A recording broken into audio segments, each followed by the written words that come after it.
À l'heure du conte. Et si le musée m'était compté?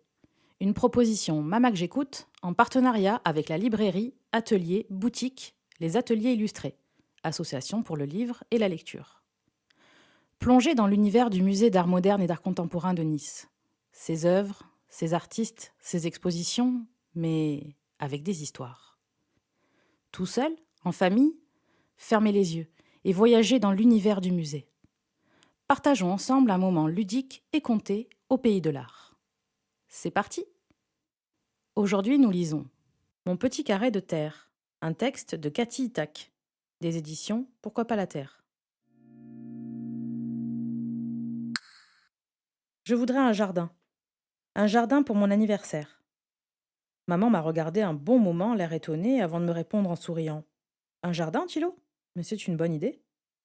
À vivre dans le béton, on en oublie la terre. Il pourrait être grand comme la moitié du balcon, tu es d'accord? Parce qu'il faut garder de la place pour y mettre le linge qui sèche ou les chaussures mouillées.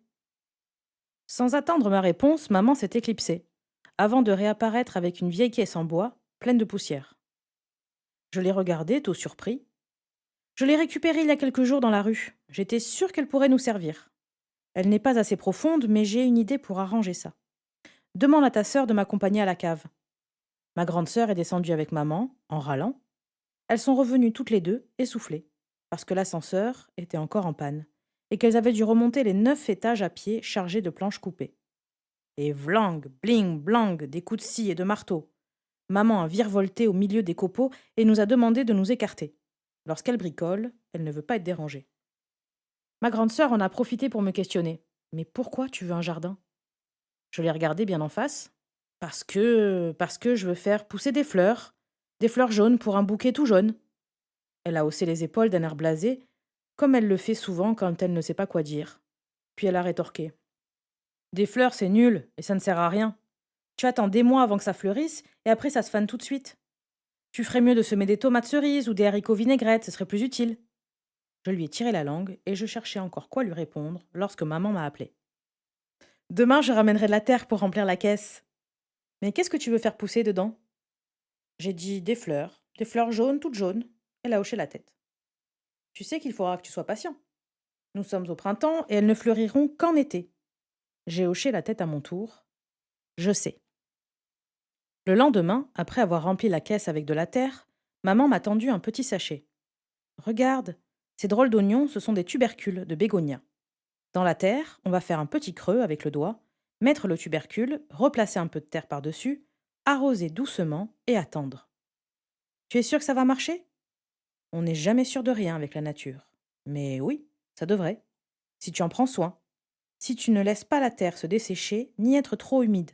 Il faut être confiant et patient. Tu me l'as déjà dit. Alors j'ai commencé à surveiller, à arroser dès que la terre semblait sèche, à m'inquiéter si elle semblait trop mouillée, à regarder à la loupe si des fois un petit brin vert. Et puis un jour, maman, vite, viens voir. Un brin tout vert, là, regarde, mets tes lunettes, je t'assure, regarde. 2, 3, 4 petits brins verts qui sortaient de la terre, tout droit vers le ciel. J'ai dansé devant mon petit carré de terre sur le balcon, et ma grande sœur s'est moquée de moi, mais ça m'était égal. À chaque coin de la caisse, l'aventure avait commencé. Seulement, au bout de quelques semaines, une chose étrange est arrivée. Au milieu des 4 pousses s'en trouvait une 5e, et elle ne ressemblait pas du tout aux 4 autres. Je l'ai bien observée. J'ai d'abord pensé, c'est une mauvaise herbe, je dois l'arracher. Mais au moment de tirer dessus, j'ai réfléchi. Mais au fait, qui m'a dit que c'était une mauvaise herbe? Et si c'en était pas une? Et si c'était une autre fleur? Une inconnue, une qui se serait invitée par hasard, apportée par le vent ou bien par un oiseau. Et si cette fleur était même plus belle que les autres?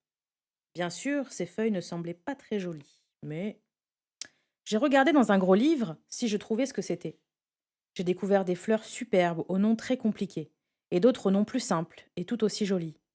Des qui poussaient très loin d'ici, ou bien à une autre saison, mais aucune n'avait le feuillage de celle qui grandissait dans mon petit carré de terre. Je l'ai surnommée ma fleur mystère. Chaque soir d'été, en rentrant du centre aéré, je me précipitais sur le balcon. Des tubercules mis en terre, des tiges avaient jailli, puis des feuilles étalées. Des petits boutons de fleurs sont apparus. Un jour, une première fleur s'est ouverte, et puis une autre. De superbes bégonias jaunes, tout jaunes, comme me l'avait dit maman. Mais au milieu, poussait toujours le feuillage de cette fleur mystère qui n'avait pas de nom. Tu devrais l'arracher, me répétait ma grande sœur, elle est trop moche. Non, on va attendre. Attendre encore. Mais aucune fleur, aucun bouton ne semblait se former dans ce feuillage léger vert foncé découpé. Alors un jour, vers la fin de l'été, j'ai demandé à maman ce qu'elle en pensait. Elle s'est penchée sur mon petit carré de terre et j'ai vu son sourire s'agrandir. J'étais impatient d'avoir son avis. Elle savait, j'en étais sûre. Ce n'est pas ce que tu penses, mon Thilo, tu vois. Ce qui est beau dans cette plante-là, c'est ce qui pousse en dessous. Regarde. Elle a gratté tout doucement la terre au pied de ma fleur mystère. Regarde. Un peu d'orange vif est apparu. Une fleur qui pousserait sous la terre? C'est possible, ça? Lorsque j'ai entendu glousser dans mon dos, ma grande sœur était arrivée sans se faire remarquer. Je crois qu'elle est à point, ajoutait maman. Tu peux tirer sur le feuillage en le prenant dans tes mains. N'aie pas peur, ça ne risque rien. J'ai tiré doucement, mais rien ne bougeait. Alors j'ai tiré plus fort et j'ai sorti de la terre une énorme carotte. Ma grande sœur a éclaté de rire et moi j'ai observé avec fierté, les yeux écarquillés, cette magnifique carotte qui venait de mon petit carré de terre. Elle avait poussé grâce à mes soins attentifs, même si je l'avais prise pour une fleur. Qu'est-ce que tu vas en faire m'a demandé ma grande sœur en ricanant. Tu vas demander un lapin pour le Noël prochain? J'ai posé la carotte soigneusement sur le bord de mon petit carré de terre et j'ai dit: Mais non, on va la manger. Et je crois même qu'il y en aura un petit peu pour toi. Fin. Mais le Mamac revient. Toutes les lectures Mamac j'écoute sont à retrouver sur notre site internet mamac-nice.org. Retrouvez toutes nos heures du conte au Mamac à chaque vacances scolaires, un moment convivial et familial au milieu des œuvres. Voix Lélia Decour, montage sonore Bébé Tambour. À bientôt!